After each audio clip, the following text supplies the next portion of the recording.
tayo sa may ano na yan. Yung bus na dilaw na yan. Park ka muna dyan saglit sa harap niya. Dito. Oo, huwag ka na magagas. Hinto ka na dyan. Yan. Okay, break ka muna. Di, okay lang. Yung pagitan nila, di ba itong break ka muna. Yan. Pwede mo ilagay sa park. Yung pagitan nilang dalawa. Mag-hazard pa huwag na. Oo, pwede. Di ba yung gitna nilang dalawa? Kasya tayo, di ba? Mahaba eh. Magpa-park tayo dyan sa gitna nilang dalawa. Ano yung idea mo?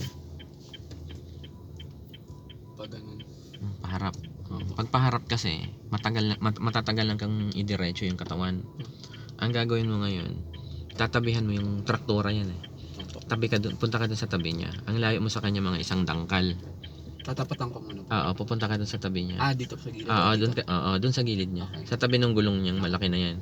Pupunta ka dun sa tabi niya, tapos mga isang dangkal ang layo. Okay po. Tapos yung likod, kasi likod niya yan eh.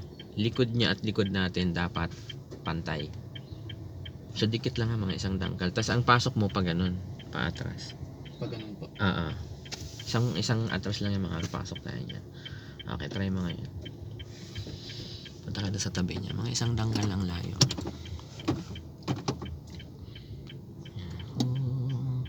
Kahit nga wala pang isang dangkal eh. Basta hindi ka lang bumangga. Dikit mo lang. Huwag mo ilayo. Dikit mo lang. Yan. So kailangan yung likod mo dito. Sa likod niya. Yan, dikit na. Break mo konti. Kasi maiksi lang tayo eh. Dito sa side mirror, makikita ko pantay. Depende sa'yo. Depende sa ano yung sa tansya mo. Pag nalilito ka, pwede kang lumingon. Yan, ganyan. Pwede na yan. And then reverse po. Magre-reverse ka ngayon. Tapos ang turn ng manibela, di ba atras ka sa right? Paano yung turn? Okay. Isang turn lang ang gawin mo. Turn mo lang isa sa right. Isa pa. Yan, ganyan lang. So tatandaan mo lang ha, isang turn lang siya. Atras ka ngayon. Atras ka dahan-dahan. Itong si side mirror mo, hintayin mong lumagpas sa likod niya. Okay. Tapos kung 'di ba ang lagay ng plate number nasa gitna ng bumper ng sasakyan ba? Okay. Hintayin mong tumapat yung side mirror mo or di kaya yung katawan mo. Nang nakadiagonal ka. I-atras ka ngayon para para madali ang intindihin. Mahirap pag kinukwento eh. Gilang. Makikita mo rin naman dito yung magsasabit ka. Gilang, konti lang hanggang yan na. Di ba kung may plate number siya, nandyan siya sa yung may bakal na ganyan.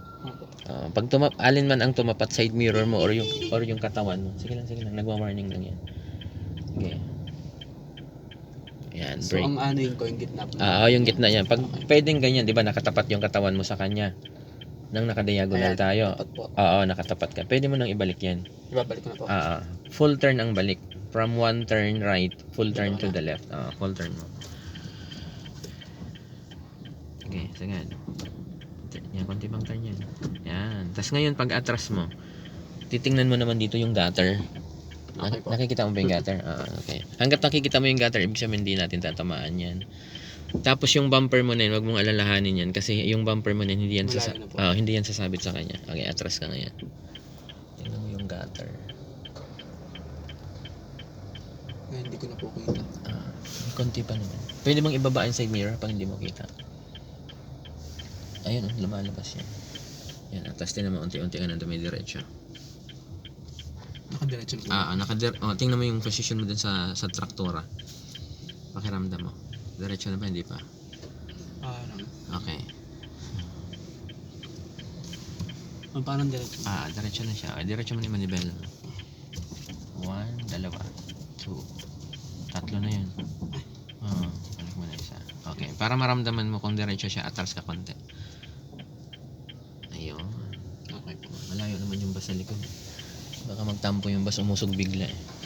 Hindi mo raw siya tinignan. Papantayan. Tapos isang turn mo na. Turn pa kanan. Pagtapat na ng katawan or yung side mirror doon sa plate number, pihit pa kabila dalawa. So yun lang yung babantayan mo. Kasi may style ng parallel na full turn eh. Maraming turn yun. Full turn, balik, full turn ulit, tapos balik ulit. So marami. Kumbaga yung itong style natin, shortcut lang. So pwede natin siyang ulitin. Okay. Ulitin natin.